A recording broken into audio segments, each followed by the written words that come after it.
Hello, everyone, and welcome back to another episode of SuperCoach, mates. Well, the AFL season is now just 4 sleeps away.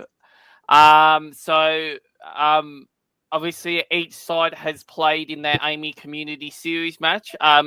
Except for Fremantle and Melbourne, who at the time of recording this episode have yet to play, although they are about to start soon. So as per normal, I am joined by Thomas. How are you, Thomas? Have you got up to much watching over the weekend?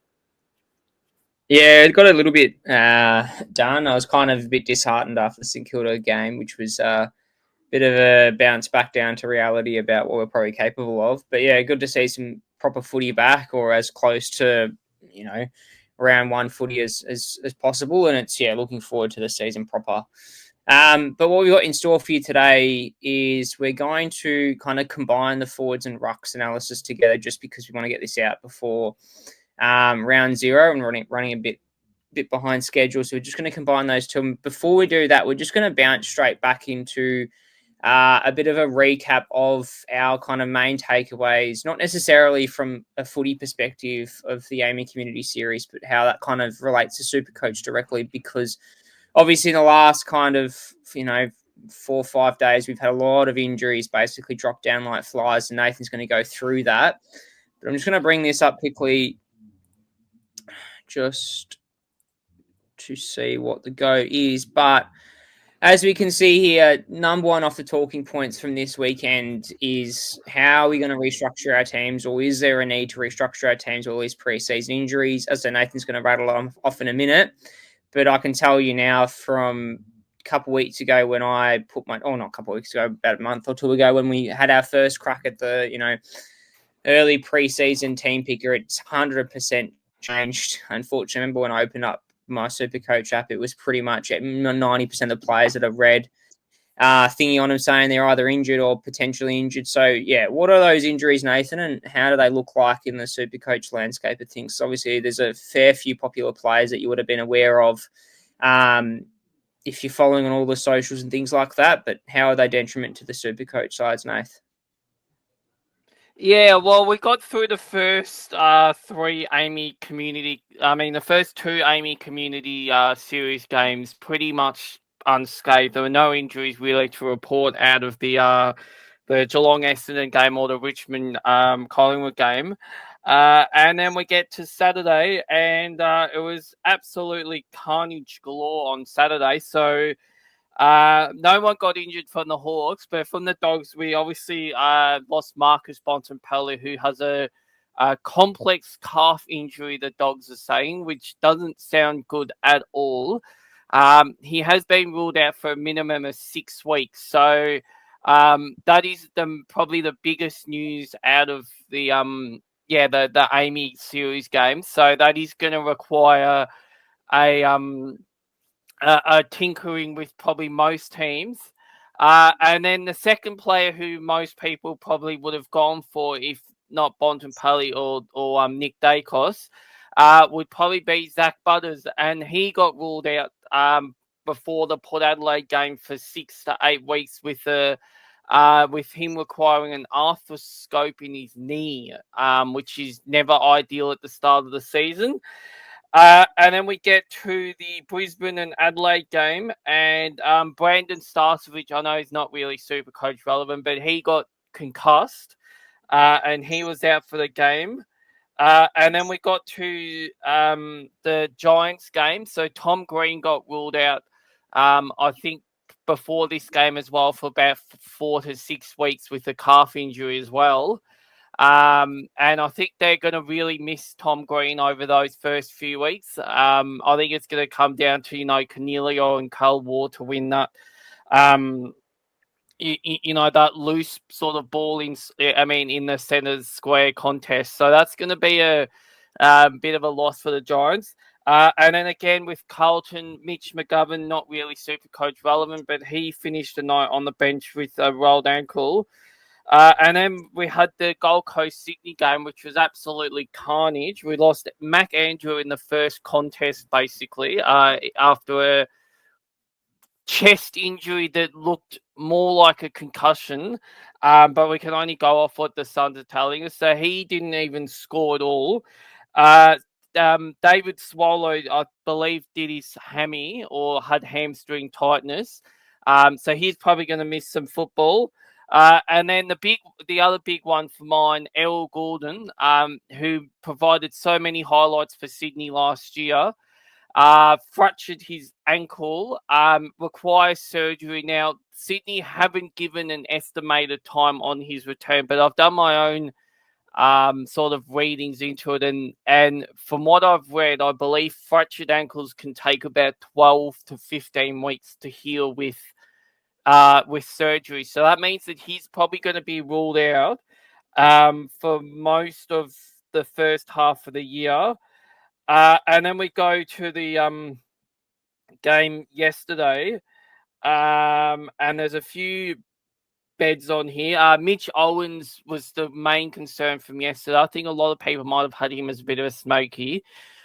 Now, in good news, his shoulder does appear to be still okay. They need more scans. I've just checked now on the AFL website.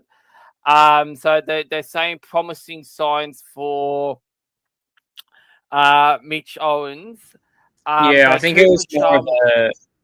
I was just going to butt in there because I saw the incident happen, and I think it was more of a knock of the AC joint. So I think they're more looking at, talking with specialists just to see what to do with it. I don't think it's a long-term injury, fingers crossed. But yeah, yeah, Cooper Sharman's fingers not ideal, or thumb, which requires a Cooper surgery for a Sharman's fractured thumb. thumb, which Yep. is a pain in the ass. But yeah, anyways, anyone else left over? No, not really. I don't think there was anyone to report from the West Coast North Melbourne game. Jeremy McGovern got through the game all right, which I think will please some people. Yeah, But yeah, it was just absolutely carnage. So yeah, I'm just looking now on my classic page on my other screen, and there is a sea of the hospital lines, or the red and white lines for those of you who've got SuperCoach Classic or SuperCoach Plus. yeah, Literally in the midfield there is just a sea of lines noting that players are injured. So it's definitely not ideal, but if there was a time for a bit of an injury crisis for SuperCoach Land, it would be now, given the fact that we haven't locked anything in. yeah, And it does give us time to rejig around our players. So, yeah, obviously, as I said, the best bet is to go to, the AFL.com or Fox Footy for the latest update on any injuries. But they're all the ones that I believe at the time of recording this episode that have happened over the sort of the past, week and a bit that are probably super coach relevant. So it is going to be a massive hole. And I guess what coaches decide to do with replacing, Bontempelli and Butters and Tom Green, if you had them, will be interesting to say the least, given there's probably not a lot of people really standing out as pick me. Yeah, I feel like we might have a few sort of different ways, which is always a good thing, about how people go about structuring sides. But yeah, I guess this is what happens when all the big names go down who you probably had locked in. So yeah, we'll wait for the start of the season and see how they go. But yeah, glad that it's probably happened now instead of like in round 2 when we've had this injury carnage. So that's probably all I can yeah. really say. 100%. Because I think I don't know if you mentioned Callum Mills as well. He's Oh, Mills, had his yes. plantar fasciitis issue that he's going to rule him out at least until early rounds of the season. So as Nathan said, it's pretty lucky, I guess, in the fact that you're not getting these all in a round 1 situation, and everyone's stuffed. It's at least everyone's had time to reshuffle. But I think now, you're pretty much ruling out Bontempelli from your side. So all of a sudden, with that extra cash, what are you going to do with it? Essentially, you've got another decision now to make, but with a lot of ownership on Mills, whether do you go down to a rookie or try and bring him up to someone in that 400k range, which can severely differentiate teams. I think now is the nice thing about it, and can make SuperCoach, especially in the early rounds this season, a lot more different to what it has in previous seasons, especially with the likes of in previous years, the most expensive player, and we'll take this as Bontempelli everyone had, all of a sudden now he's gone. It opens up the door. Do you just side swap to the next best available, or do you go down to a mid 500k midfielder and opens up another 150k to utilise elsewhere? So I think there's a definite restructure on the cards for this preseason injuries. I don't think that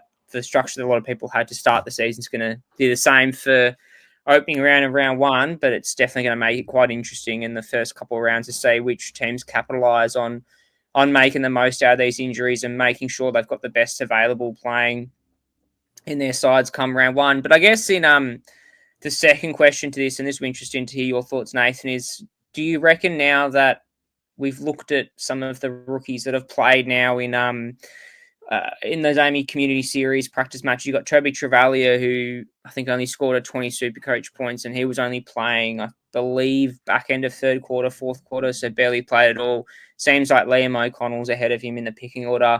You've got Bo Allen, who is that very popular West Coast defender who's playing off that kind of halfback flank. He ended up getting a negative 12 in SuperCoach across the entire game, so I don't think you can pick him with much confidence.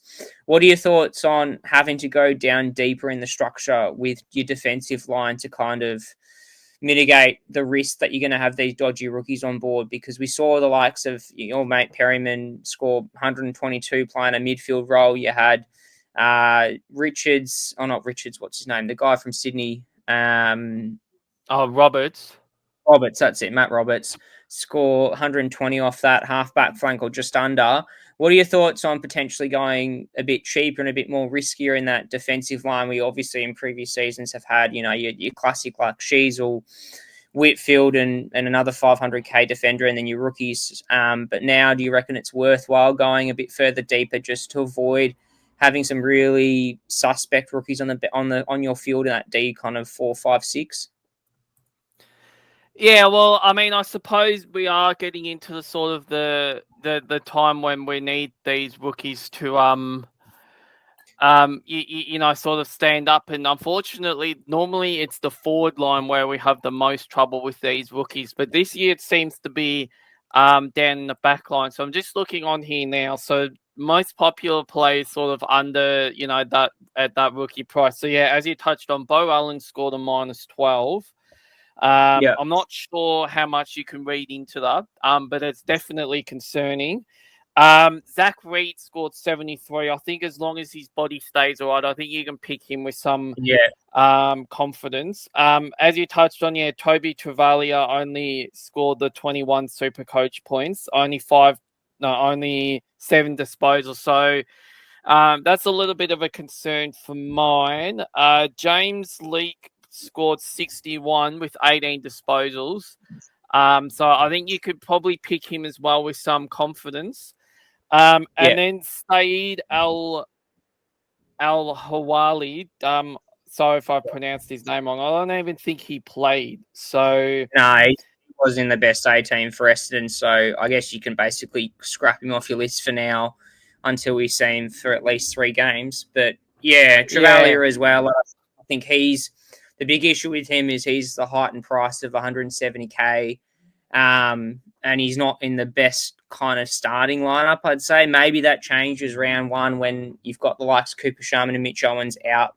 Most likely, unless Owens is a positive kind of diagnosis to make sure that he's ready for round one. But if they don't want to take any risks, Travalia might take a spot on the interchange bench. However, seems like Ross Lyon's pretty keen on kind of cotton balling Travalia a little bit and allowing him to develop naturally, rather than just throwing him in the deep end straight away. But I would say, as Nathan rightly pointed out, you got Leake and Reed, I believe, were the 2 most competent scorers. Zach Reed.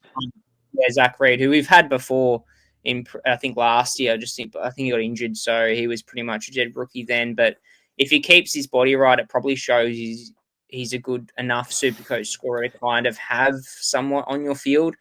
But I think, in my opinion, you're probably going to have to go deeper down with a bit more risk in the defensive line and have a few more cheaper options. Like, rather than having 3 500k or 550k plus plays, you're probably looking at maybe 1 or 2 and then dropping straight down to your 400k players. And seeing if that works out, because they seem like they've got the role and the scoring potential to kind of match it at the moment. And then hopefully you've got rookies presenting themselves as the season goes on. But yeah, I think, in my opinion, we're probably going to have to change a perspective a little bit in the defensive line, because the last thing you want is rookies that you probably have in the defensive line and you keep them and they don't score as well as your mids and forwards rookies. But I guess the third point moving on to that we found out over the weekend is there's a fair few rucks that can score quite well, notably Matt Flynn, who I think scored 90-something in the Pracky game against North Melbourne, against a Tristan Sherry. So, full strength ruck line that Matt Flynn, 98. So 10 disposals, 23 hit-outs, played the full game, no worries. Obviously, this flex position is quite new to SuperCoach this year, or is a new iteration in SuperCoach. Essentially, if you're not aware of what that is, it's an extra spot in your field that means that you'll lose your lowest scorer player. Whether that is that flex player or not is up to your team. But essentially, if, say, a person on your field scores badly, your flex player comes in and replaces that. How are you looking at this flex position at the moment, Nathan?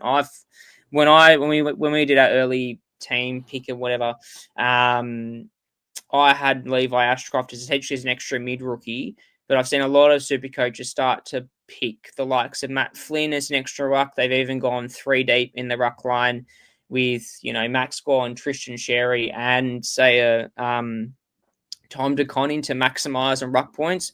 What are your thoughts on this flex position, and how do you think you're going to utilise it moving forward? And you reckon someone like Flynn is going to be beneficial in your sides to make that kind of quick cash?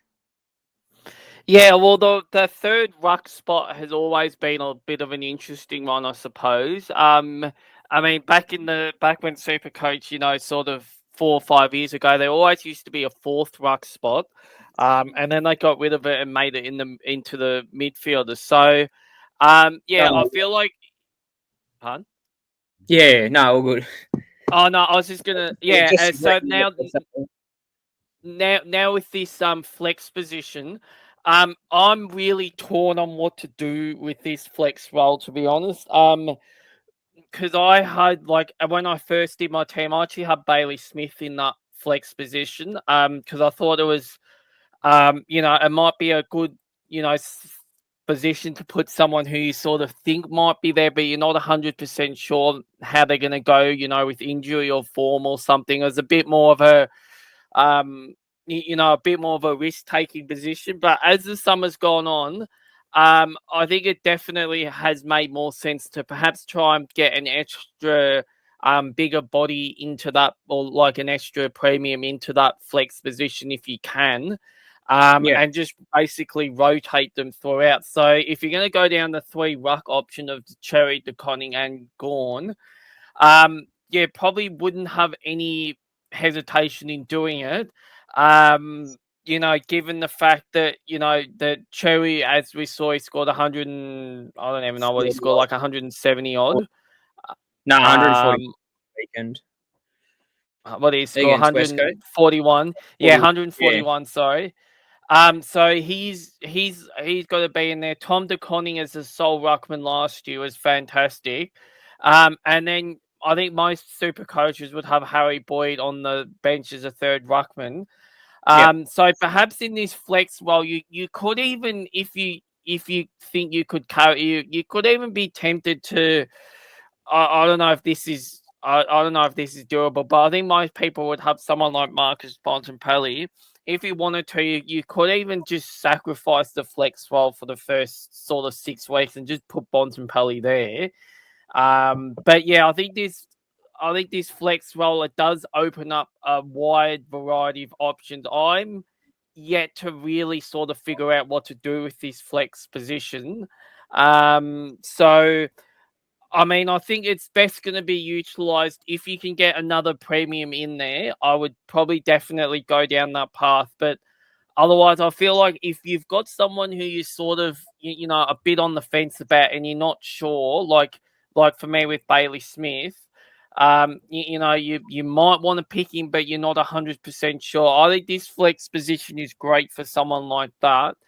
because they're generally going to be scoring, up and down anyway. So if they have a really bad game, it's not going to count anyway. But then if they have a really good game, it's going to, really elevate your score. But yeah, ideally at the end of the season, you probably would want a 31st premium position in that flex role if you can. But I guess it's just figuring out who it would be. I think most people by the end of the year would either have a ruckman or a premium midfielder in that flex position by the end of it. So yeah, I feel like at the start of the year, it maybe doesn't matter as much. You might be able to take a bit more of a risk with that flex role. So yeah, I'm really torn with what to do with that. How are you? Who have you still got Ashcroft in there, or have you gone down a different path now with your flex role? Yeah, I had Ashcroft in there. Like, obviously, wasn't paying much attention early on in preseason, about fiddling around with it. But I think at this stage, someone like I had Kadeen Coleman actually in my first kind of iteration in there as a 200k option that could score quite nicely, but obviously he's injured at the moment, so it could well be that I end up going Matt Flynn as another ruck option. He's cheap enough as it is, and he can probably match the scoring or probably better have an output than your other kind of midfielders / defenders and forwards who are around that same price. And I think if you can make a bit of quick cash, that's kind of the most positive thing, as long as he can keep his body healthy. But eventually, as you did say, you want to get to a stage at the end of the season where a lot of people strive to have that kind of 23rd premium on your bench so you can rotate in and out based off fixturing. And I think that flex position allows that to happen a bit more naturally. So if you have enough money in the bank, that flex player becomes your kind of, all right, I'm going to bring him on based off positional, and it allows me to have a second crack on certain matchups and things like that. If you think, say Dacos is going to get tagged in this game, it gives you a second bite at the cherry to bring someone else on to kind of mitigate that score or replace that score. So, yeah, it's interesting to see what people do with it. But I think at this stage, having another ruck in this case of Flynn can be quite beneficial, I think, because Boyd's going to be pretty popular, as you did mention. And I think Flynn is kind of a handy option to score that 80 to 90 scoring on somewhat of a consistent basis if he can get his body clean throughout the opening rounds and not get injured. I think that's the biggest thing. But yeah, definitely interesting to see what happens. But before we move on to our kind of forwards analysis, as per normal in this episode, I just want you quick yes or no. Could you start, because of this, obviously, Bontempelli crisis and now Zach Butters, who are the 600k players. Obviously, that's not just the two of them, but there's others in there as well. Could you start now your midfield without any of these 600k players at all, or do you reckon you need at least one in there still? Yes, you can, but I think you're going to miss out on Nick Dacos and potentially Lockie Neal's scores if you don't. So yes, it is viable, but it does run the risk, especially if Dacos and Neal start the season on fire.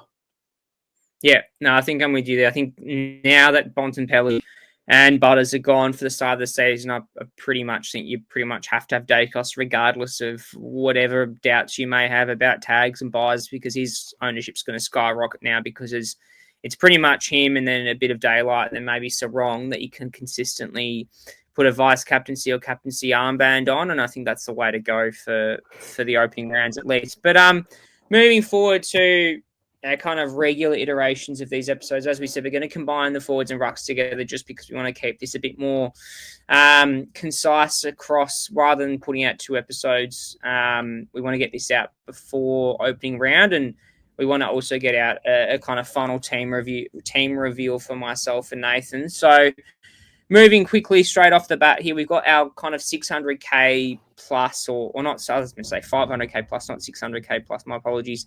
But yeah, 500k plus forwards on the page there. You've got Jason Horne-Francis and Isaac Rankin. Obviously, Horne-Francis is pretty much a no-brainer, and a lot of people's sides, they seem to have him firmly at F1. What are your thoughts on Isaac Rankin as your F2? And a lot of people have either gone, your Horn Francis and Rankin, then straight down to your McRae, Smith, whatever. And we'll go through those later on. But what are your thoughts on having both? Or are you more inclined to just pick one and fill out the rest of your forward line with those budget options? Yeah, well, I'll refer you back to that earlier podcast we did where I think we answered this question on Isaac Rankin, where I said I think he's a viable option, but I think you're definitely going to get him cheaper at some stage during the year. So I'm happy to not start with Isaac Rankin. Because he can be a little bit inconsistent with his scoring. I've just had a look now. He did score the 90 SuperCoach points from 18 disposals. So he doesn't need a lot of the ball to, to score, which is always a very good thing. But I guess the concern I've got with Rankin is because he's such a good forward, that Matty Nicks may choose to put him down in the forward line for a game, and then he ends up with a 50 and he basically burns you. But from all reports, he has been training very much in the midfield over the summer. So maybe this is just me being old school with Rankin, but he definitely, I think, will be a top 6 forward. But I just think you're gonna get him cheaper at some stage during the year. And Horn Francis, I think, is the same boat. But I'm happy to take that risk on Horn Francis because I think he's probably just about Port Adelaide's best midfielder now with Butters being out. So I think there's more opportunity for Horn Francis to stay in that midfield more often. So yeah, I think for mine, I'm gonna sort of take Horn Francis, and as I said, I think Rankin will be in most people's final sides. But I'm just going to hold out at the start just because I think at some stage you're going to get him cheaper than 500k. And then I think he will come into most people's sides as a very popular pick. Yeah, no, I do agree. I think there's a plethora of options that we'll go through that you can easily pick as cheap options and not be burnt so heavily. I think Rankin's one of those players that, as Nathan rightly said, we've touched on previously, where you can kind of get him at a cheaper price. Rankin's also very injury prone to these kind of soft tissue injuries, particularly his hamstrings, which can kind of rule him out for 3 to 4 weeks, which is definitely frustrating. And I think someone like Horn Francis is probably going to see a lot more of that 105 plus scoring on a consistent basis. He dominated St Kilda yesterday, as much as that hurts me to say. And that was even with him playing, his disposal efficiency wasn't great and whatever. And that's his kind of main knock. But I think we're going to see the best of Horn Francis this year on a really bullish side for Port Adelaide to really make a kind of a final strike at the premiership with Ken Hinkley in charge. And I think Horn Francis is a big part of that. And there's not much of a price differential between Horn Francis and Rankin. And I think you can probably utilise that money with Rankin elsewhere in potentially the defence and bolster your defensive lineup first in comparison to your forward lines. Because as we said, there's a lot more options there that are probably better priced and going to score quite fine for your side without risking poor scores along the side with your defensive line in comparison.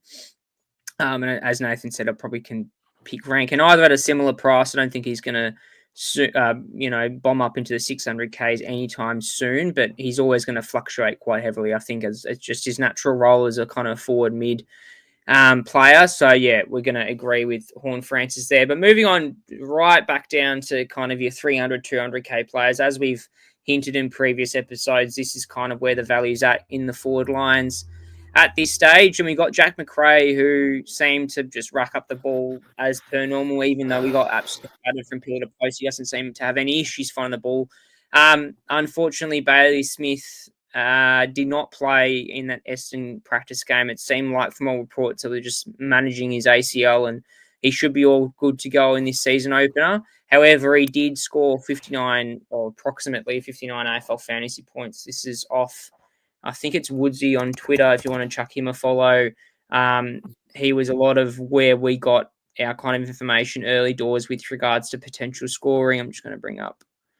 Here we go. Yeah, Woodsy on Twitter there if you want to give him a follow. He's a very reliable source of information with regards to those early preseason match simulation games with regards to statistics. But yeah, based off that, Bailey Smith only played a half and still scored 16. Still had 16 disposals. So there's no problems with him finding the ball. It's whether this ACL is going to hold up, and there's no issues going into a full heated contest come round 0 and round 1. But what are your thoughts on these two? Have you got both in your side at the moment, and how you're looking at it from a SuperCoach perspective? Because it seems McRae, there were doubts that it's not the McRae of old, but it seems like there's every chance that McRae could be back to his best in St Kilda colours this year.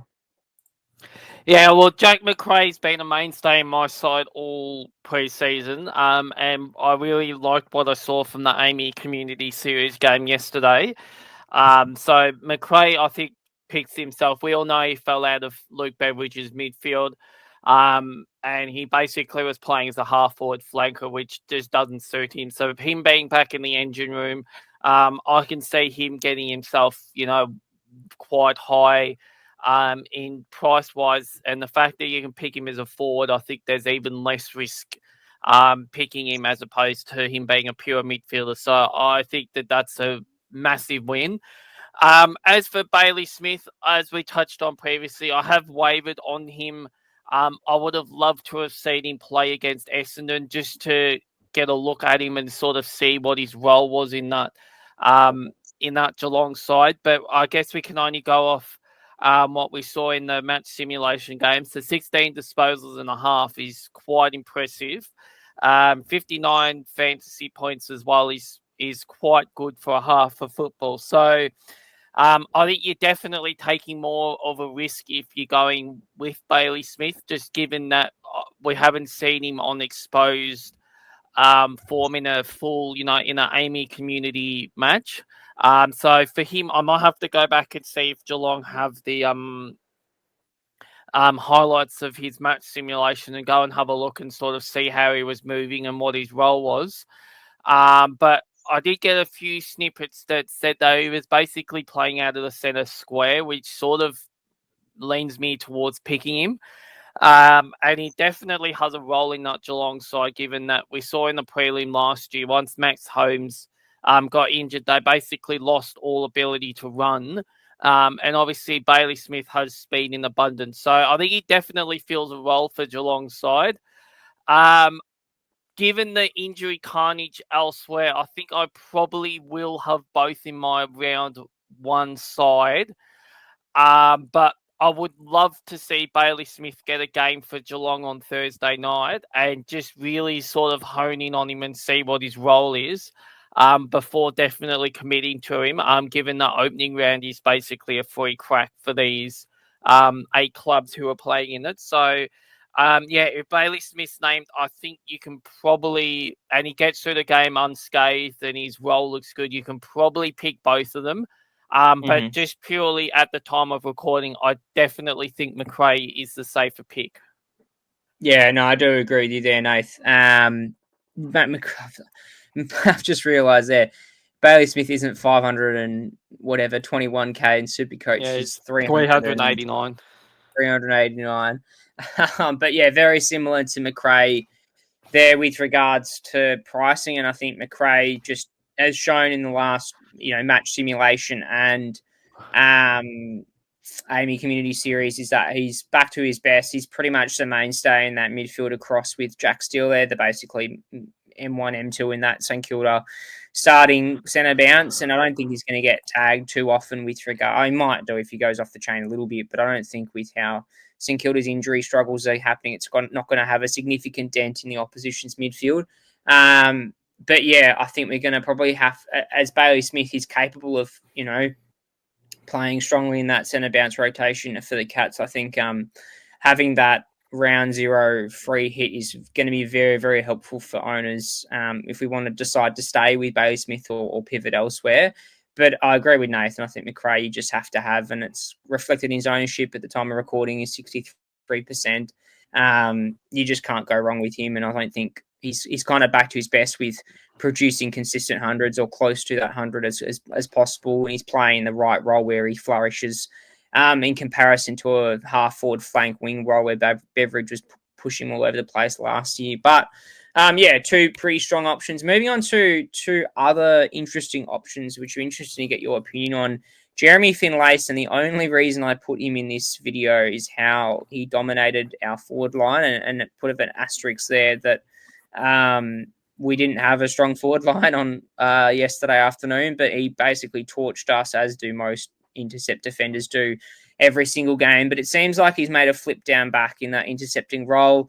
There's a bit of a caveat there. They had Alira as their main kind of defender, but they were also missing Radigalia and Brandon Zerk Thatcher. So it'll be interesting to see. It probably goes one of two ways, whether those two coming back in the side impacts Finlayson's role. Is Finlayson there permanently? But they seem to utilise his kicking ability outside of D50 quite effectively, and he took some kickouts as well, which is quite positive. He took, 13 intercept marks essentially, and dominated that back 50 and scored accordingly. 29 disposals, just did what he wanted down there. I don't think that's going to happen every week, but he was definitely damaging by foot. Every time he just got it, he booted about 55 metres outside of the D50, and that helped Port Adelaide's kind of aerial threat very effectively. And the other one's Riley Sanders, and this one's more of a name that's come back into consideration quite heavily with Bontempelli not being there in the side, and obviously Treloar not having played the first two kind of practice games. It'd be interesting to see what your thoughts are on this, Nathan. 339k, so an affordable price. Didn't score amazing in a full game of 79 SuperCoach points there. He's almost 30% owned now. What are your thoughts on these two in particular? I have a feeling I know which way you're going to sway, but is there a world where we can pick both, or is this now just one too many kind of 300k players in your forward line? Yeah, I think these two are hard pass for me. Unfortunately, well, I shouldn't say unfortunately. I think Finlayson will go back down to the forward line, given the fact that there's no Charlie Dixon there, and Todd Marshall stumped for the year with the ruptured Achilles. So I feel like once Radigalia and Zerk Thatcher come back in, that he's going to go back in the forward line. The only caveat I will put on that, though, is that Asava did play more as a forward in the back half of last year when Port Adelaide sort of started getting on their run towards the finals. So perhaps there is a roll down back for Finlayson, but I couldn't do it with any confidence, and there's always the risk of him getting swung forward in games.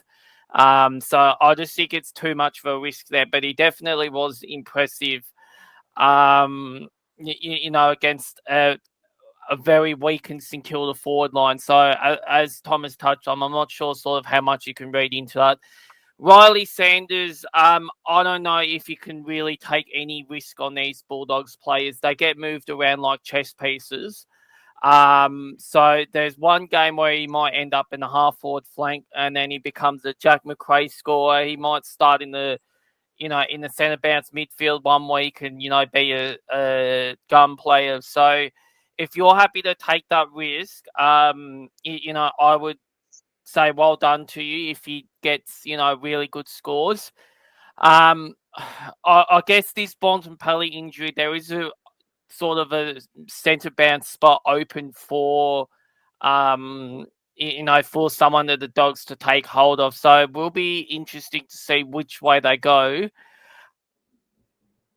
I'm going to pick Riley Sanders. It's probably only until Bontempelli comes back, and then if he's gone up in price, that might make sense to just basically move him on as soon as Bont gets back and pick up Bontempelli. Otherwise, I feel like, you're going to sort of start getting into, his role moving around and whatnot. So I just think if you're going to go down the Sanders path, it's probably a short-term sort of hope that he gets a quick, 150k, and you can move him up to a premium midfielder or forward rather quickly. But I think the long-term viability of both of these guys are probably not as high as the other two we saw on the other page. Are you in agreement with that, Thomas? Yeah, these are definitely the riskier of the kind of set of 4 300k plus players that we've been seeing quite popular on majority of SuperCoaches teams. And Sanders is an interesting one because he's got the capabilities of scoring quite nicely, and he's not exploded in price since his rookie year last year, and we were all, up in arms when Beveridge wasn't playing him in the centre bounce rotation. This is essentially his chance to make things right and get a good scoring, get a consistent scoring in his SuperCoach system with regards to playing or more midfield minutes. But I think the big risk here is, as Nathan touched on, is you've only got Bontempelli out, and that's the main reason why people are going that way. I think there's issues there with Treloar coming back. You've got Libba playing in a rotational role, Ed Richards as well. You've also got Matt Kennedy coming in from the Blues that can play midfield role. So I don't know where in the pecking order Sanders lies. I can see how people, because Bontempelli isn't playing, there is that benefit there, and all of a sudden there's a extra midfield rotation to kind of give to Sanders. And I can see how additional money from, say, a Bontempelli allows people to get an extra 300k plus player in Sanders, and I can see it being quite beneficial. But I think this is probably the riskiest of, the likes of maybe McRae and even Smith for that matter. So I wouldn't knock it. I'm heavily considering myself whether I do go down the Sanders route and have all of McRae, Smith and Sanders and see how that rolls. But I can definitely see how people want to just get out of that and not worry about it, and potentially just go Rankin and Horn-Francis as kind of a safer F1 and F2. But I definitely pick Sanders out of Finlayson. And we've seen it time and time before where players that play in the defensive half during the Pracky game just get a ton of ball because of the lack of pressure there, and particularly yesterday with that weakened St Kilda forward line. I don't think that's going to be sustainable, that his kind of performances moving forward, especially that playing down back is kind of quite new to Finlayson. But yeah, I'd say Sanders if you want to go down that route, but probably don't knock it either way if you decide to just go against both of them.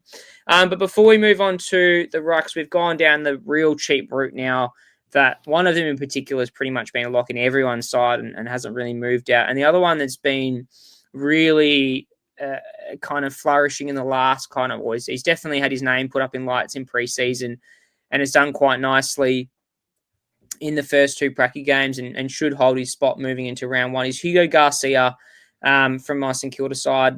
And then price at 245k has been pretty much a mainstay as that third rotational midfielder.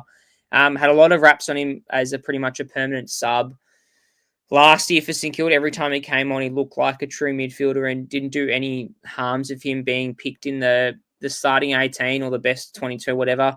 And then Caleb Daniel, I think you've got him in your side, Nathan. He's pretty much that quarterback role for North Melbourne. No issues with what he's capable of. And all he needed realistically, and everyone probably thought the same, was essentially when Beveridge wasn't coaching, you pretty much want to pick him as your main defender there. But it seemed like Beveridge wanted to play every other position in the book for Caleb Daniel rather than the back line, where he's probably the most efficient. But what are your thoughts on these two, Nathan? Have you got one or both of them in your side? I know Hugo Garcia's ownership's risen probably since the first two Pracky games, and Caleb Daniels has always been quite high because we all kind of knew where he was most likely going to play come round one. But what are your thoughts on these two as you kind of basically the next cheapest before you hit rookies? Yeah, well, Caleb Daniel's been a mainstay in my side all summer, and his Amy Community Series did nothing to change that opinion. The fact that he's 71% ownership, I believe, might be just about the highest in the whole game. Yeah, so he's the highest owned player in the game, Caleb Daniel, and I think it's clear to see why. Again, I'll just go and listen back to what I said about Jack McRae, and it's basically the same thing with Caleb Daniels. So I don't see any issues in the role there. Very friendly role. He's going to allow Sheasel and McKercher to play more midfield time, which is exactly what North want as they rebuild that midfield. So, massive win. I think just pick him, and he might even end up being a top 6 forward at the end of the year. So he's not going to be, obviously, because he's already got 2 positions, he won't be defender eligible.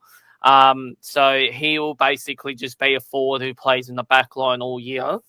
And as for Hugo Garcia, I don't have as much confidence picking him, but he might end up coming in. It just depends on how the rest of the side looks and what I can do with what I can do with that money, I guess probably Thomas, given that he's a St Kilda supporter, he's probably the best one to ask for sort of, a more detailed analysis. But obviously getting the 71 points against, I think that's the typo. Is that meant to be again? I think, oh no, never Against mind. Port Adelaide, my bad. Yeah, is that meant to be Port Adelaide? Yeah. Obviously, for someone 245k, it's sort of that really tricky price range because you're sort of not sure whether you should be keeping him or you should be sort of treating him as a rookie. But I think given St Kilda's injury crisis, especially if Mitch Owens is ruled out for a couple of games early on in the season, I think his role becomes enhanced. So I feel like you probably will end up with Hugo Garcia just purely because of St Kilda's injuries. But again, much like Riley Sanders, I don't think it's going to be a long-term pick. But yeah, Caleb Daniel, lock and load away. Hugo Garcia, probably more a short-term option. I'm not sure if Thomas will agree with that. But yeah, that's sort of just my sort of outside looking in. But yeah, I think Garcia definitely has some upside, but it's probably more short-term.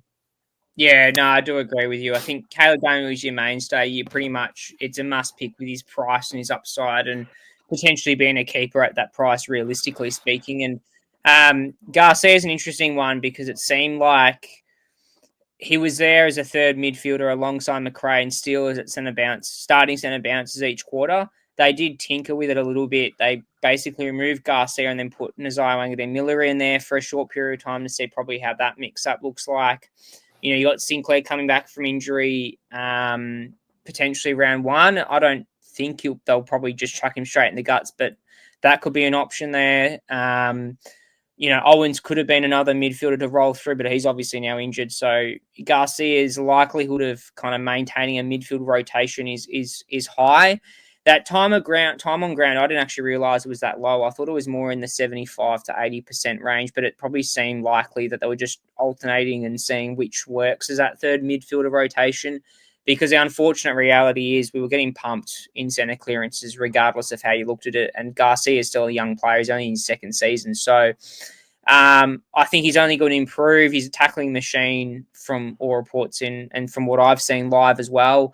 So 71 points for 64% game time is not the worst. He was looking like getting 60 at one point. So he's definitely able to get enough of it. It's just whether he gets enough of it consistently. So like if he gets stuck on 10 disposals because he can't get the ball, that's going to be a huge problem. But I think just with the rotation and how it goes, I was pretty confident that Philippou was going to be that third midfielder going through, and it's going to be Philippou, Steele, and McRae pretty much all season as your starting three. But obviously Philippou out for an extended period of time opens that spot for someone like Garcia. And I think Garcia, you'll see him struggle probably against those heavy-bodied midfielders when even against Adelaide round one, we got Dawson, Saligo, Peatling all in there as well. So that's going to be a bit of a concern. But against those weaker oppositions, I could see him doing quite nicely. And his ability to work defensively and tackle hard is going to come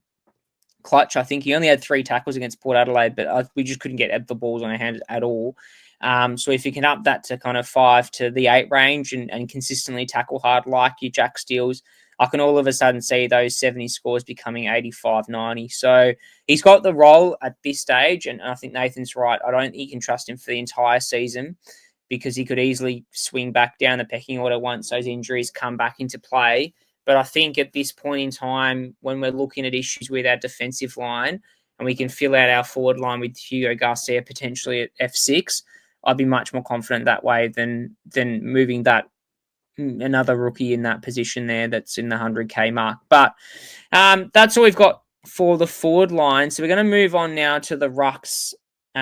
So as I said, we combine the kind of two together just because round 0 is just around the corner. The rucks, there's probably not too much to talk for them. I've given kind of 3 sets to choose from, but the likes of Marsh, we kind of have to disregard almost immediately because of his pelvic issue that he's had. That he's touch and go for round 1, so I wouldn't, advise picking him. But the first 2 off the bat, they're pretty much the most expensive men going around for the ruck line. You've got Max Gawn who's playing tonight, so we'll see exactly how he kind of holds up, and he's kind of going to be a very good challenge against Luke Jackson to see exactly if he can replicate his 2024 season. And Tristan Xerri played against West Coast, played against Matt Flynn, so there was no qualms against, the opposition ruckman playing against basically a backup ruckman for the entire game, as some other ruckman did, that we'll talk about a little bit later. But what's your ruck line looking at the moment? We've talked about this off air as well, Nath, but can we go both Max Gawn and Tristan Xerri? Is it too expensive? Is it worthwhile? Are we, playing the fine margins game when, if we want to go cheaper as that R2 and kind of have Xerri as your R1, or do we want to pick just one of them to start round one? Well, I've only picked one of them, and that is Tristan Xerri. I feel like they're probably both going to score the same amount. So, yeah, I think saving the 20 odd K and just picking Xerri, he's sort of on the improve, whereas Max is probably just about getting ready to be past his best football given his age, whereas I think Xerri's the opposite way. I think Xerri's still improving. So yeah, I mean, it is definitely viable starting with both of them. I've currently got another ruckman at R2 who I think might be on the next slide. As well as Tristan Xerri. So if you go down with Max Gawn and Xerri, I'm not going to have any complaints about that. But I just think that Tristan Xerri has more upside than Max Gawn, given where I think North Melbourne are going to go this year, and as well as age. I think he's definitely in Xerri's side. So I will be leaning towards Tristan Xerri in this one. But again, if you choose to pick Gawn, I'm not going to begrudge you for doing that or say you shouldn't pick him. Yeah, no, I'm in the same boat here. I've got Xerri and someone else we'll touch on a bit later. 141 SuperCoach points versus West Coast is just kind of solidifies his position in my side. There's no doubt about it. He's just going to get stronger. He's only 25 years old, I think, so he's just going to get stronger with age as well and really bolster that North Melbourne midfield. They've got, the likes of Luke Parker, Harry Sheasel, McCurch are rolling through there. They've got a lot of talent now that they can really utilise to help Tristan Xerri with those hit-outs to advantage, things like that. 14 tackles against the West Coast Rucks, a little bit ridiculous, so I can't see him hitting 14 tackles every week, but, his ability to kind of back up and be an extra midfielder, kind of that second, third, fourth effort around the contest is half the reason why he scores so strongly. And Gawn's very capable of that, but Gawn's not getting any younger as well. So, if you want to roll the dice on both of them, I think Xerri's the way to go. I don't think you begrudge anyone picking both of them, but it is quite an expensive ruck line to have round one, and I think you can probably use that extra 100K elsewhere if you go a cheaper R2.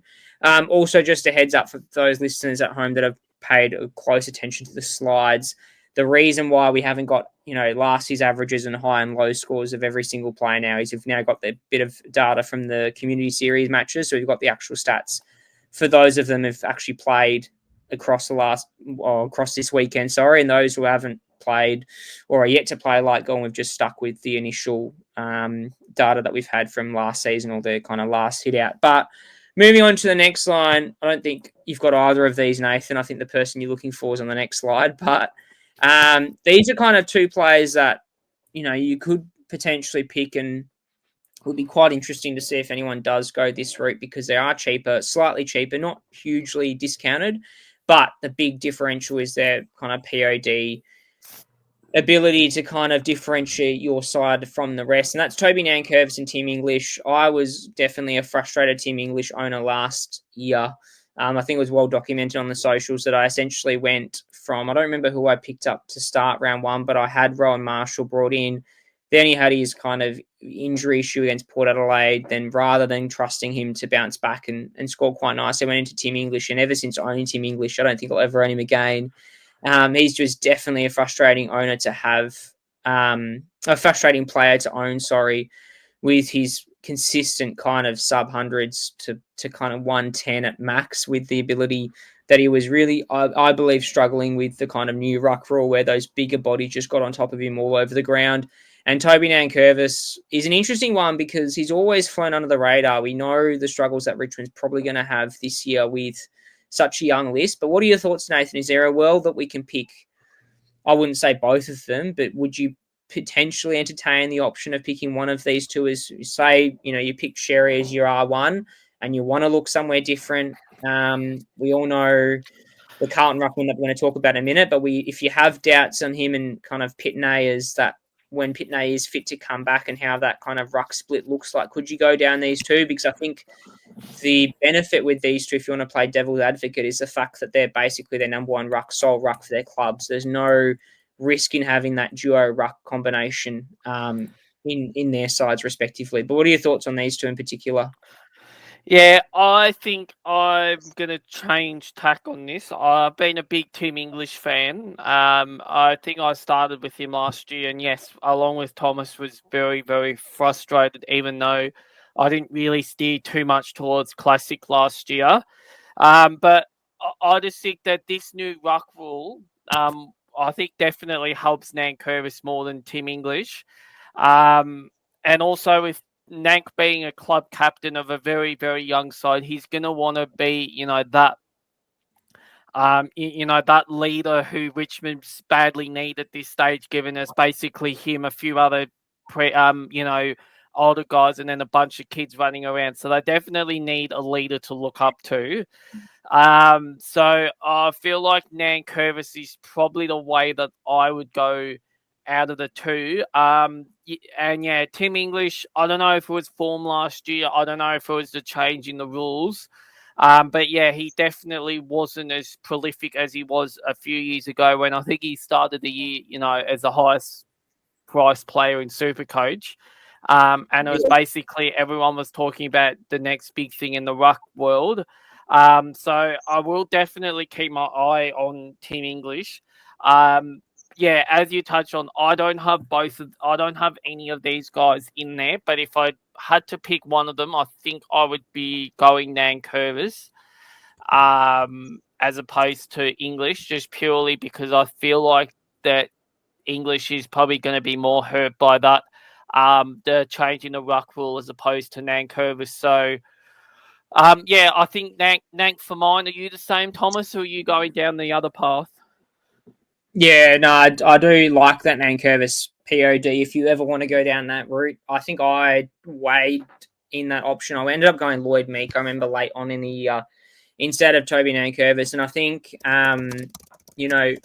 he's going to definitely dominate ruckman around the ground. He's very good at that, and his ability to butter up and provide that contested kind of ability in his ruck game. He averaged 110 last year, so you can't knock that at all in a weak Richmond lineup. I think his ceiling is probably not as great as some of the others, just because, say, for example, his possession game's down, his tackle count's low, his hitouts to advantage is going to hurt a little bit, just especially this year in particular with probably a lower strength midfield going around. And, I can see other teams just absolutely torching them on the rebound with regards to picking off Nank's hitouts. That's going to be the hard part, I think, is getting that hitout to advantage number quite consistent. He's going to win enough hitouts, no problem, but to consistently score that 120 or say anywhere between 110 to 130 on a consistent basis is going to be tough in a year for Richmond that's solely focused on rebuilds. Having said that, he's going to have to lead from the front. I wouldn't be surprised if he had his close to his best season, really kind of highlighting his role as a club captain. And I think he's going to have to drag that club through, basically a pile of shit to get through the other side. So, yeah, he's one that I don't think you can probably start with, but he's definitely a pick above English now. And I think English is just too many question marks on what's going on. Is he just tapped out of the Dogs? Is he looking elsewhere for another club? And I think the biggest issue that I saw with English in regards to his kind of fall from grace was his ability to roam around the ground was nowhere near as large as what it has previously. His hitouts to advantage were nowhere near as big.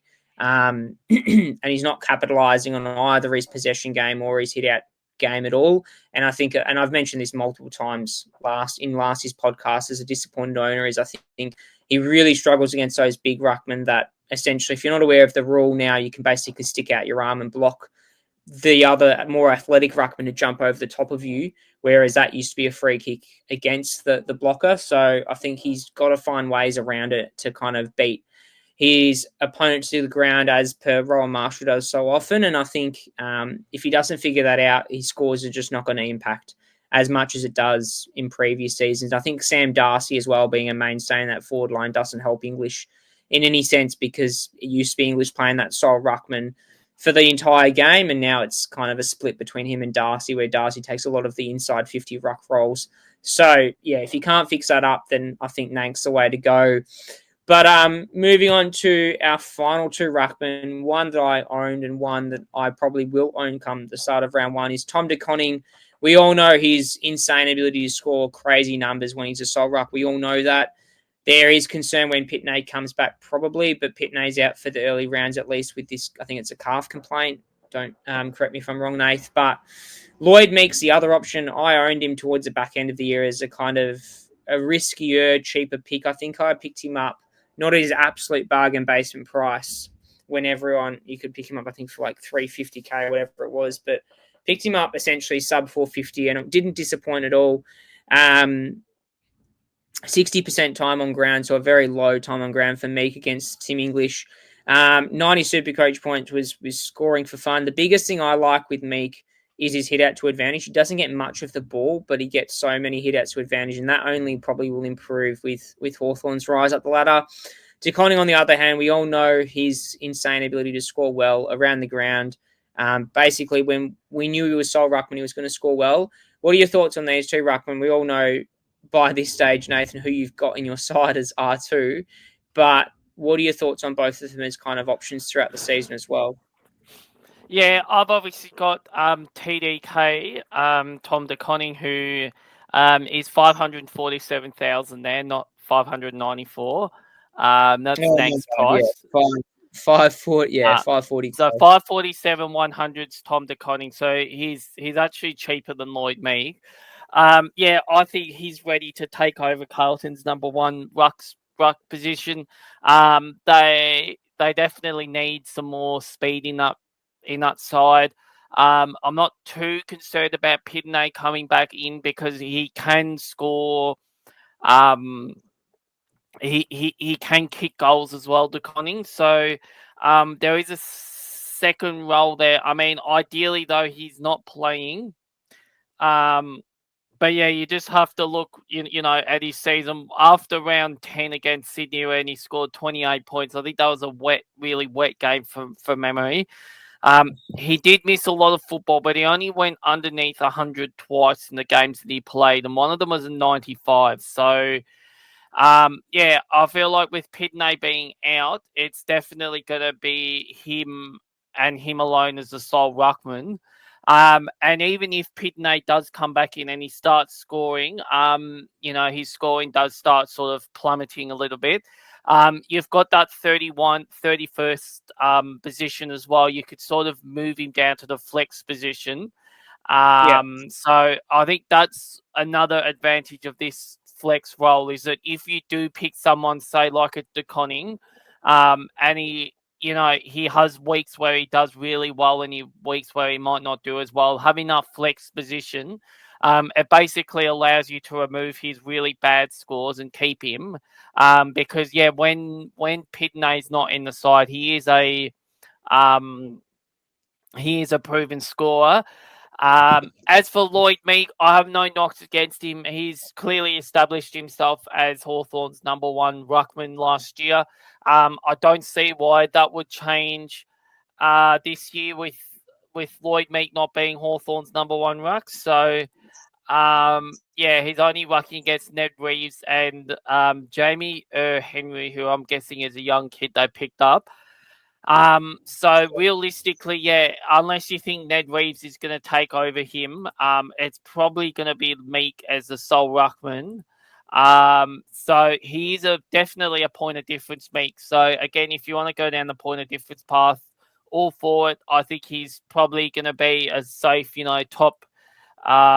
Where did he finish last year on the rucks? He finished as the ninth highest ruck. So, you know, I think ideally you'd want that to be top maybe maybe 5 at minimum. Yep. So, you know, I guess this is a problem for De Koning as well, is whether or not he can elevate his game into that top 5 ruckman. But I've sort of got De Koning more in there because I feel like he might end up being my flex player by the end of the year. And there might be another ruck that comes in at some stage, perhaps for Harry Boyd if he can get a game at St Kilda, which is looking more and more likely. So, yeah, I just think that De Koning is the way to go out of these two. But again, if you choose to go down the Meek path, I'm not going to begrudge you. But yeah, I'm all aboard the Tom De Koning train. Yeah, I think the fact that De Koning's actually cheaper than Meek probably sways a lot of people to get De Koning, especially with Pitney's news that he wasn't going to be there in the early rounds of the season at least. And I think, yeah, Carlton probably look a better side with De Koning as that sole ruck. If you look at his scoring kind of profile, in particular when De Koning didn't play in a consecutive number of weeks, when he played round 11, De Koning scored 131, then round 12, 140, round 13, 146, and then round 15, 176, round 17, 128. So he's got the ability to score those huge numbers without much fuss at all. And he doesn't need huge kind of numbers to get there. Like 17 disposals, 4 marks, 20 hitouts is not a huge stat line just off the kind of eye test. And I think that's a pretty confident kind of sign that De Koning's ready to flourish. Having said that, De Koning didn't play against Kieran Briggs. It was basically against Lockie Keefe, I believe, as that second backup ruck. So, you know, he's not going to play against a backup ruck every week, but his ability there to score large in most games is quite confident. And I think without Pitney, that's kind of the way to go. But that's all we have time for today. I know it's a bit of a long episode, but we've tried to kind of condense a little bit across the two positions to give you some idea of any last minute changes or kind of structural kind of changes you want in your side. I know most people are pretty much tinkering with their side left, right, centre at the moment. With the news of all those injuries, that has probably changed a lot of the dynamics of your side since Team Picker Open, and hopefully by next Thursday you're somewhat confident on how your team will look like, and hopefully with myself and Nathan talking through some of these pretty popular picks, that'll give you some sort of confidence picking them or a better understanding of whether you feel like you want to pick them in your sides or not. And yeah, hopefully by an opening round you've got a side that you're pretty happy with. But other than that, we'll be back with probably early next week. We'll be recording our final kind of team reveals for opening round and hopefully see how my side has differed since Team Picker opening and how Nathan's side looks like coming into opening round. But other than that, we'll catch you for the next one.